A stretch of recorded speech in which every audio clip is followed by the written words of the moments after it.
Olá, boa noite, meu irmão, boa noite, minha irmã. Que a graça e a paz do Senhor Jesus Cristo seja com você e com a sua família. A minha oração é para que Deus continue a derramar as suas bênçãos sobre toda a sua casa. É um prazer tê-lo aqui conosco para juntos darmos continuidade à nossa série de estudo a partir do breve catecismo de Westminster. Seja muito bem-vindo e vamos começar o nosso estudo bíblico com uma oração. Por gentileza, feche os seus olhos e eu nos conduzirei em oração neste instante. Deus bendito, gracioso e maravilhoso, nós agradecemos ao Senhor, ó Pai, pela tua santa, boa, sábia providência em nossa vida. Porque, a despeito de tudo o que temos vivido, o Senhor permanece fiel a si mesmo, fiel à tua palavra, e por isso o Senhor cuida de nós.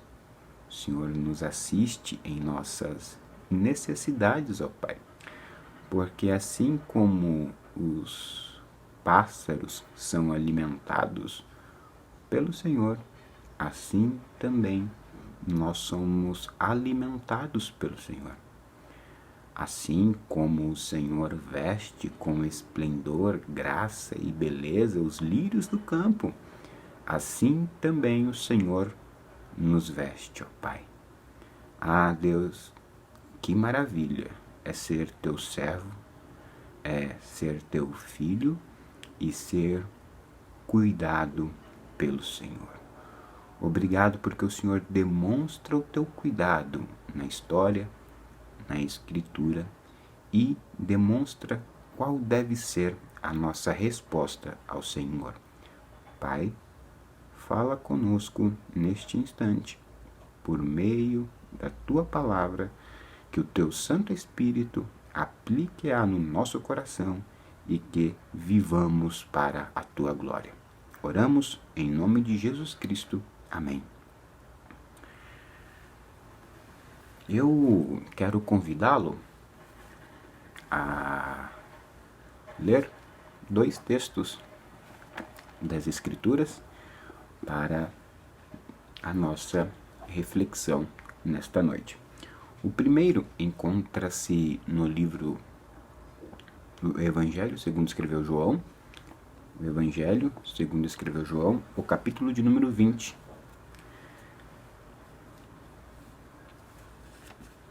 Leremos aqui nesta passagem 2 versículos, os últimos, os versículos 30 e 31. Então, Evangelho segundo escreveu João, capítulo de número 20, diz assim: na verdade, fez Jesus diante dos discípulos muitos outros sinais que não estão escritos neste livro. Estes, porém, foram registrados para que creiais que Jesus é o Cristo, o Filho de Deus, e para que, crendo, tenhais vida em seu nome. Este é o primeiro que nós leremos neste instante.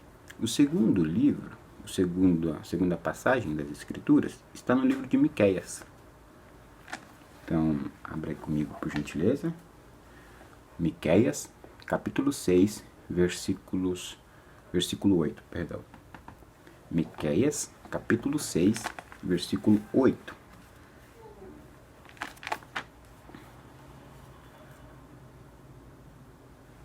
Diz assim a Escritura: Ele te declarou, ó homem, o que é bom e que é o... Ele te declarou, ó homem, o que é bom e que é o que o Senhor pede de ti, que pratiques a justiça e ames a misericórdia e andes em humildemente com o teu Deus. Amém. Que Deus continue a nos abençoar e a falar conosco. Irmãos, antes de partirmos propriamente dito para o nosso estudo bíblico, eu quero fazer duas ressalvas. Aliás, duas ressalvas. A primeira ressalva é aquela que eu já fiz no nosso primeiro estudo bíblico e eu quero apenas reiterá-la aqui. O que é o breve catecismo de Westminster, o catecismo de Westminster, né? O que é o breve catecismo de Westminster? O breve catecismo de Westminster é o ensino doutrinário das Escrituras com perguntas e respostas. O catecismo de Westminster é apenas isso, o ensino doutrinário das Escrituras com perguntas e respostas. E ele é funcional. Só isso que ele é, funcional. O que eu quero dizer com isso? Que ele desempenha plenamente a função que o cumpre. Ele faz o que tem que ser feito. É isso. Porque nós não acreditamos que ele seja inspirado, inerrante, ou que há alguma autoridade intrínseca nele, da parte de Deus, e que todo homem deve segui-lo. Não. Ele é funcional porque ele cumpre o que lhe é proposto. Isso. A ideia, então, é que qual é a função dele? Apresentar o conteúdo doutrinário das Escrituras. É isso. O que, por exemplo, a maçaneta da porta de um carro, certo? Qual é a função da maçaneta da porta de um carro? É apenas abrir a porta para que você entre. Esta é a função do catecismo. É abrir as Escrituras, é sistematizá-la para que você a entenda como um todo, correto? É bem verdade. Você já viu um carro sem maçaneta? Já vi, Gessé. Pois bem, realmente há muitas pessoas que dizem assim: eu não preciso de credo nenhum, meu credo é Jesus Cristo. Mas a verdade é que a maçaneta está bem escondidinho ali, né? Ou entra pela janela do carro, né? Não tem como entrar em um carro, né? A não ser pela sua porta, pela sua janela. Tem um carro chamado HRV, se eu não me engano, acho que é HRV, que a maçaneta dela é superior, né? É bem escondidinha assim mesmo. A primeira vez que eu fui entrar, eu fui procurar a maçaneta, não achei, falei, uai, não tem. E ela fica escondidinha, não é cromada, né? Então, só para ilustrar que aqueles que dizem que eu não tenho credo nenhum, na verdade o tem e está bem escondidinho.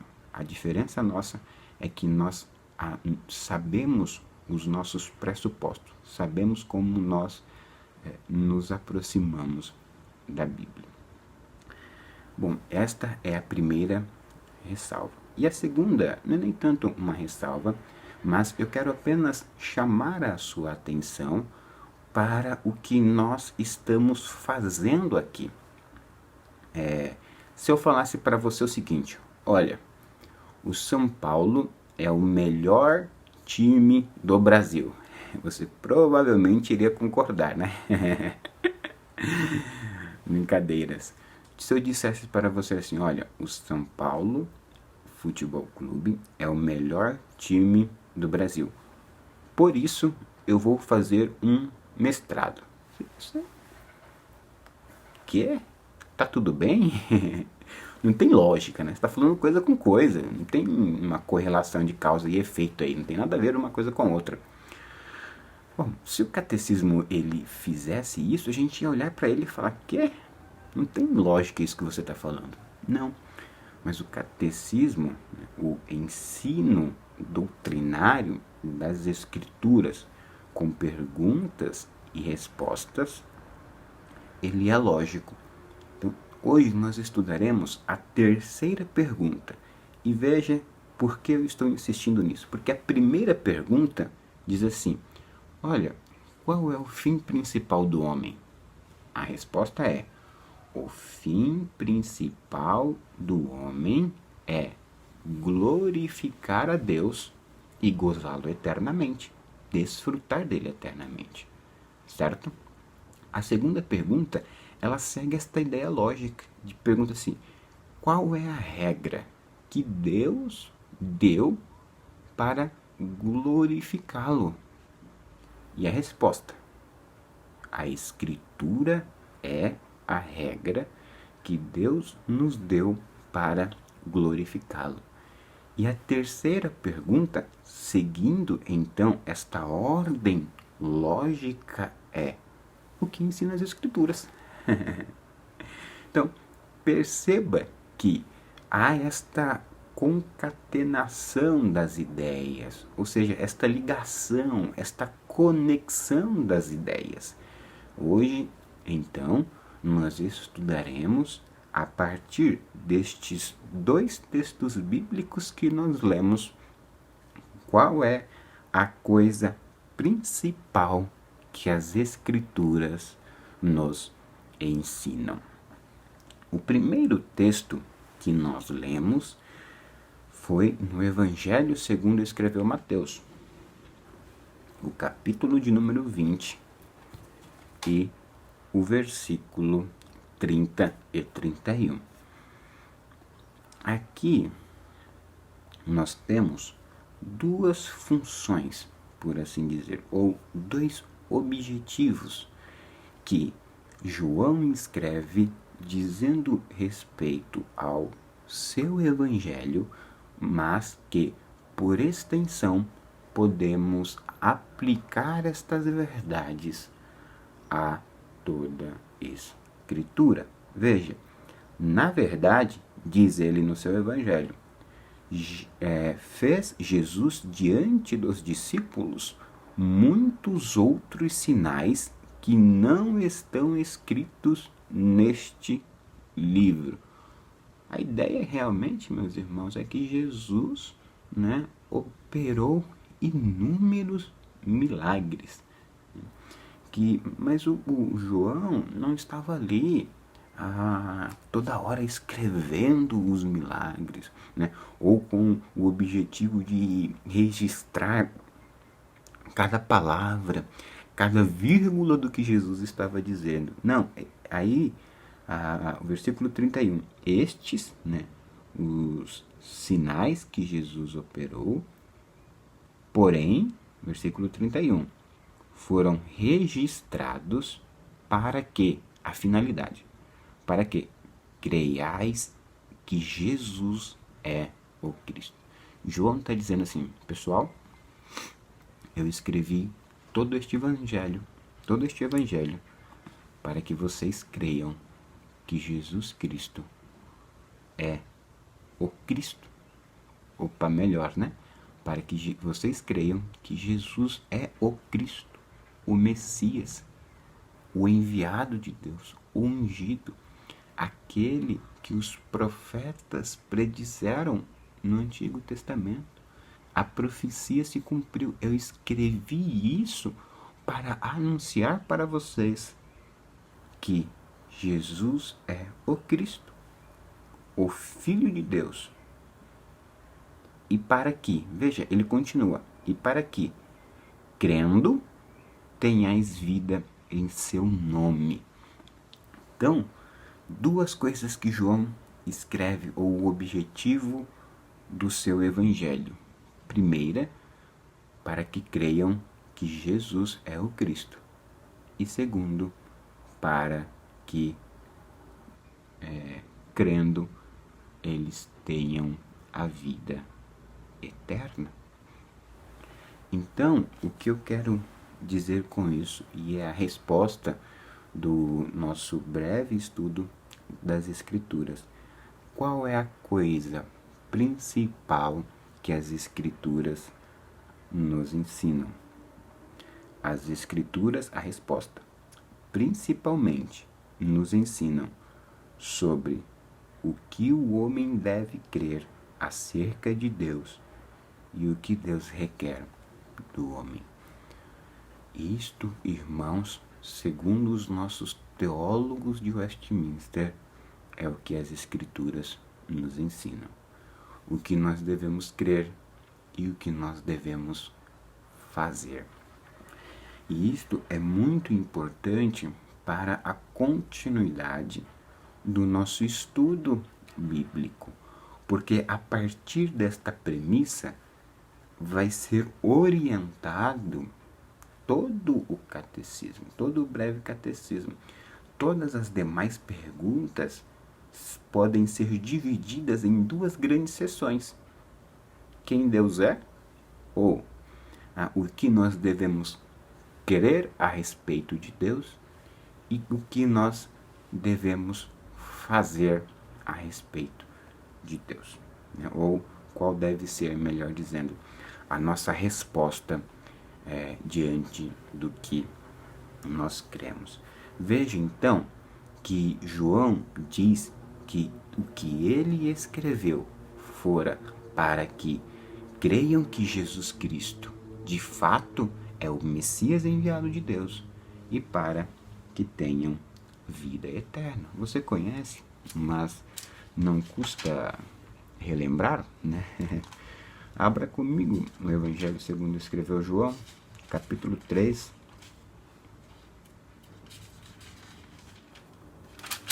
Volta algumas páginas aí da sua Bíblia. E o versículo 16.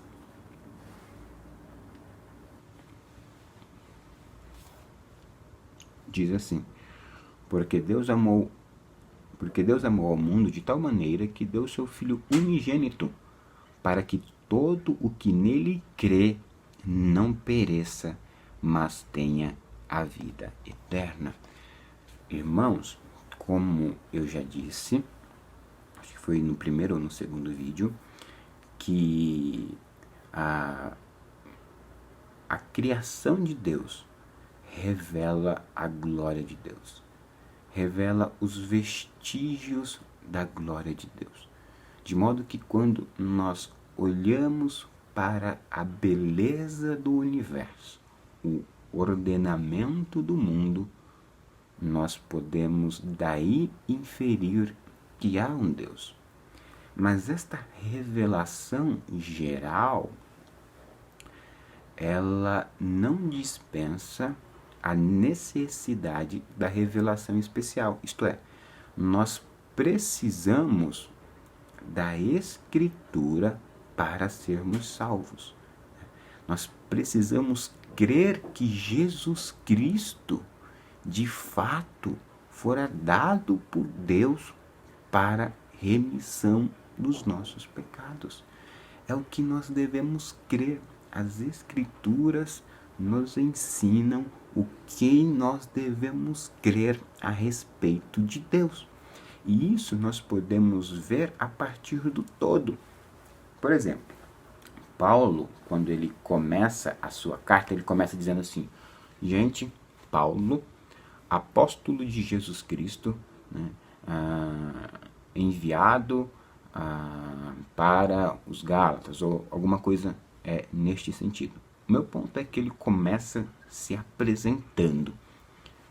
E como que Deus começa as Escrituras? Ele não começa dizendo assim, né? Veja, Deus, vírgula, eterno, antes da fundação do mundo. Não. Nós podemos compreender do todo da Escritura quem Deus é e o que nós devemos crer a respeito dele. Ele começa dizendo que ele é o Criador do universo. Então nós temos que crer que ele é o Criador do universo. Crer que ele governa a história, crer na sua soberania e crer, como eu disse no domingo, e eu acredito que não tenha ficado muito claro, porque como houve o nosso problema em transmitir o culto, eu acabei atropelando ali muitos pontos que seriam necessários para a compreensão do meu argumento. Mas o meu ponto principal talvez tenha sido que a Escritura apresenta como um todo Jesus Cristo. Ele é o foco das Escrituras. E é nele, conforme diz aqui João, que nós devemos crer. Sem a Escritura, meu amado irmão, não haveria sequer o nosso breve catecismo, uma vez que o catecismo é o ensino doutrinário das Escrituras, com perguntas e respostas. Então, veja que a palavra de Deus ensina quem Deus é. É Deus se comunicando com o homem. Então, nós temos que ter ideia, meus irmãos, que crer é, sobretudo, uma confiança pessoal no Deus vivo por meio de um Cristo vivo. Crer é uma confiança. Nós precisamos crer de fato que Deus existe. Nós precisamos, de fato, crer que Deus é soberano. Nós precisamos, de fato, crer que Deus reina, que Ele governa e que Ele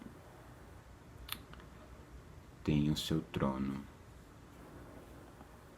Tem o seu trono estabelecido e que Ele fará tudo para a sua própria glória. Temos que crer que Deus enviou Jesus Cristo, o seu Filho, como Messias, como aquele que retirará dos escolhidos de Deus os seus pecados. Temos que crer que Deus é amor, que Deus é justiça. E tudo isso nós veremos com mais detalhes nos nossos próximos estudos. Mas é isso que nós temos que crer. A Escritura fora dada para que nós creiamos. E isso é importante porque nós temos que entender que, e por isso, aliás, nós temos que ter uma crença correta de quem Deus é. Porque um simples detalhe das Escrituras faz toda a diferença. Por exemplo, você crê que a fé é um dom de Deus? Certo? No sentido de que só Ele dá a fé? Ou você crê que esta fé também é produzida pelo homem, de modo que há uma cooperação com Deus na salvação? Veja que esta simples pergunta, ela norteia toda a sua compreensão das Escrituras. Então é preciso, irmãos, que nós, além de crermos no que é correto, no que é certo, no que as Escrituras nos ensinam, né? Que de fato Deus é soberano. Há uma compreensão de um todo esta simples pergunta, e assim todas as talvez aqueles detalhes que você até ignora, faz muito sentido no todo das Escrituras. Então, além de nós crermos nas Escrituras, crermos que de fato Deus está se revelando nas Escrituras, nós temos que crer também no que é correto, né? No que as proposições da Bíblia se propõem a dizer a respeito do próprio Deus. Então, irmãos, nós temos que ter em mente esta ideia, que a Escritura nos ensina quem Deus é, nos ensina o que nós podemos depreender de Deus, isto é, as obras de Deus no decurso da história, e nós podemos ver isso através do seu cuidado para com o povo. Veja então que a Escritura, ela não é, por exemplo, eu ainda estava conversando isso com a Ingrid, a minha noiva, ontem. Veja o exemplo de José. Vamos pegar o exemplo de José. A história de José, ela deve ser lida com 3 perspectivas, por assim dizer. Há um nível como uma pirâmide, certo? Pense na ideia de pirâmide.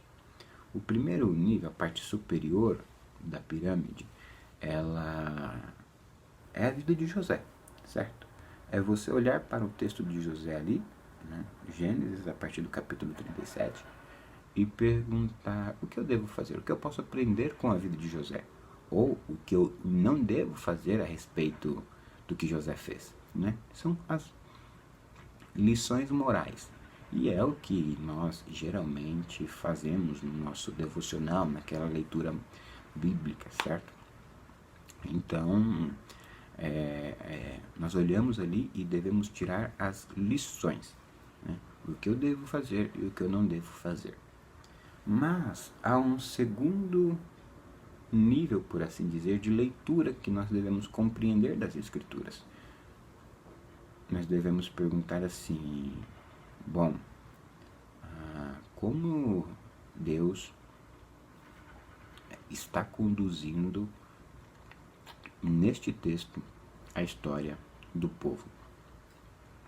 No sentido de que, como eu disse no domingo, Deus ele tem apenas um pacto de graça, mas ele administra esse pacto de modo diferente em cada dispensação, por assim dizer. Embora a dispensação não é um termo muito bom, porque talvez tenha uma conotação, uma denotação um pouco diferente do que as Escrituras nos ensinam hoje, mas o meu ponto é que Deus administra, né, o Antigo Testamento de forma diferente do que ele administra no Novo Testamento. Ele administra o Antigo Testamento por meio de um povo, né, guiando um povo. Então, ao olhar para a história de José, o segundo nível desta pirâmide que nós estamos falando é perguntar como Deus tem conduzido o povo. Você pode observar, por exemplo, que José, filho de Jacó, é levado para o Egito. Posteriormente, todos os seus irmãos vão para o Egito. Depois ainda, você observará que Deus tem que levantar Moisés para tirar o povo da escravidão, porque levantou-se um faraó que não conhecia José e com medo dos hebreus os escravizaram. Então você tem que perceber isto, como Deus guia a sua história por meio de um povo. Mas há um terceiro nível das Escrituras. Eu não gosto da palavra nível, porque talvez dá a entender que é uma questão talvez esotérica, mas não é o meu ponto. O meu ponto é que nós temos que ler as Escrituras neste terceiro prisma, por assim dizer, com uma pergunta de que o que Deus está se revelando, né? Ou seja, o que eu posso aprender de Jesus Cristo neste texto? Como Cristo é apresentado para mim neste texto na vida de José. E este esforço ele é muito difícil, porque nós temos que sair daquilo que eu posso fazer, o que eu não posso fazer, como eu estou, como eu vejo a nação aqui, como eu vejo Deus guiando a história de Israel, e por fim este terceiro aspecto que exige mais pensamento, mais raciocínio, né? Como Deus está guiando o seu povo. Você pode pensar, por exemplo, que o povo é levado para o Egito, né? Passa no Egito, são escravizados no Egito, mas em todo o tempo Deus é Senhor sobre todas as coisas. Ele está trabalhando para que o Messias viesse ao mundo, né? Por meio da linhagem de Judá. Lembra? O leão da tribo de Judá. José é um protótipo, né? um tipo de Cristo. Então você tem que se esforçar para ver no todo das Escrituras Jesus Cristo. E você tem que crer que de fato Jesus Cristo é o Senhor e o Salvador da sua vida. Bom, se nós encerrássemos por aqui, estaria bom. Você diria assim, eu concordo com você, viu? Eu creio nisso aí que você disse, estou de acordo, onde eu assino. Mas, veja o que diz aqui a resposta do breve catecismo. As Escrituras nos ensinam sobre o que o homem deve crer acerca de Deus, que é o que nós já vimos, né? Jesus Cristo, e o que Deus requer do homem.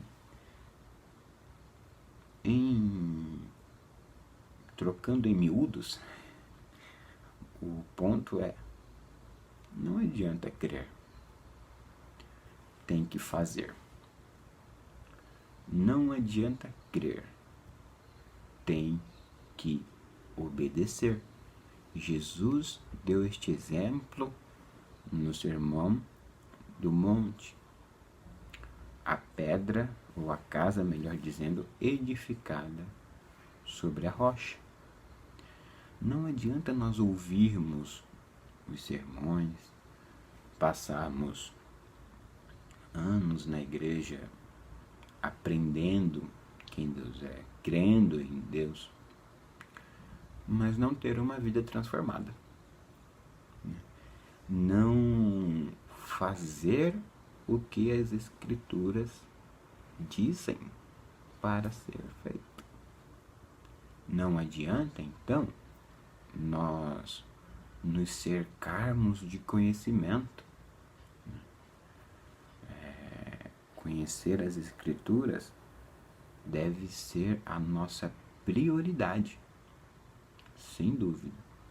Mas isso, o conhecimento de Deus, deve nos levar a uma vida prática. Eu ontem estava lendo aqui as Institutas, na verdade eu acredito que foi anteontem, e eu achei interessante que o que Calvino diz, né? As Institutas da Religião Cristã é o principal livro de Calvino. E ele diz aqui, na página 59, deve-se observar que somos convidados ao conhecimento de Deus não como uma especulação vazia, contente apenas por voejar no cérebro, mas como um conhecimento que no futuro será sólido e frutuoso, se for recebido corretamente por nós e fincar raízes no coração. Ou seja, meus amados irmãos, o conhecimento de Deus, quem Deus é, o que as Escrituras nos ensinam, não deve ficar apenas no nosso cérebro, mas deve descer ao nosso coração, deve gerar frutos, deve ser sólido, deve promover a glória de Deus. Você certamente conhece o caso daquele homem que quase chegou no céu. Foi assim por pouquíssimo. 20 centímetros a mais ele entrava no céu. Então ele passou, ele bateu na trave quase, né? A diferença é que os 20 centímetros é que não desceu para o coração, né? Não é nem 20 centímetros, né? Do coração ao cérebro, do cérebro ao coração. Ou seja, não adianta ter muito conhecimento de Deus se nós não colocarmos em prática, se não descermos ao coração. O professor meu certa vez contou a história de eu não lembro muito bem os detalhes do fato, mas eu acredito que a ideia é o seguinte: certo missionário chegou em uma tribo, começou a pregar ali o evangelho, e um índio, um daqueles indígenas, se eu não me engano era até o cacique, ele estava na primeira reunião do missionário e depois nunca mais apareceu. E aí o missionário ficou com aquilo na cabeça, né? Falou: o que está acontecendo, né? O cara... E foi atrás deste homem, e ao conversar com o homem perguntou para ele: mas por que você não voltou, né, na nossa reunião, nos nossos estudos? Então o homem respondeu: eu estou tentando colocar em prática tudo aquilo que você me disse. Quando eu conseguir colocar tudo em prática, eu volto. Mas isso, sem dúvida, não estou dizendo que você vá domingo pela manhã na igreja e volte daqui a 2 anos tentando colocar o sermão em prática, né? As aplicações. Não. Mas o ponto, meus irmãos, é que nós devemos colocar em prática o que nós queremos. Quer ver? Agora que você abra aí o segundo texto que nós lemos para corroborar esta ideia. 6, Miqueias, capítulo 6, o versículo 8.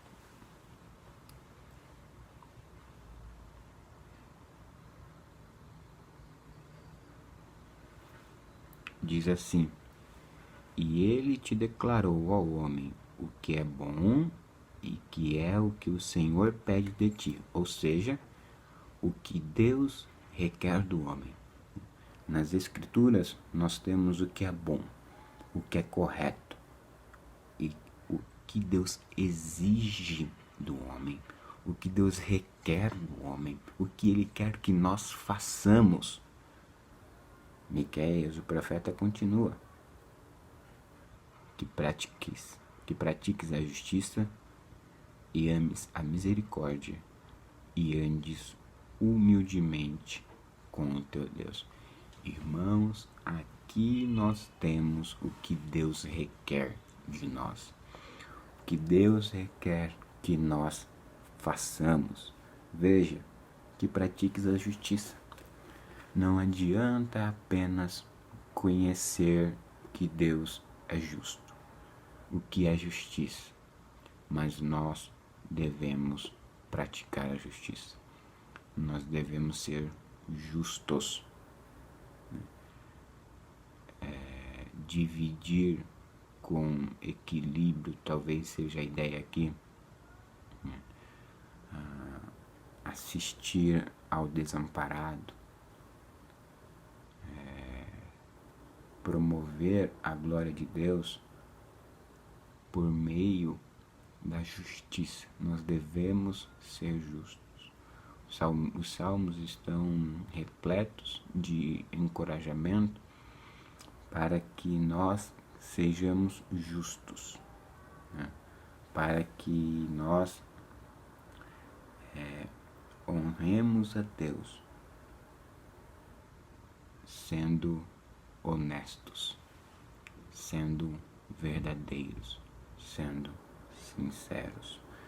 E o nosso Brasil carece tanto, irmãos, disso, de justiça, né? De pessoas que sejam justas.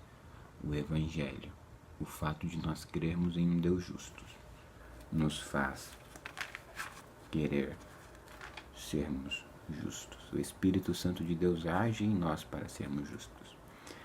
Se você acompanha as pegadinhas por aí, na verdade, havia um programa não muito ortodoxo e nem cristão no SBT, chamado CQC, mas ele fez uma entrevista uma vez, uma espécie de pegadinha, por assim dizer, em que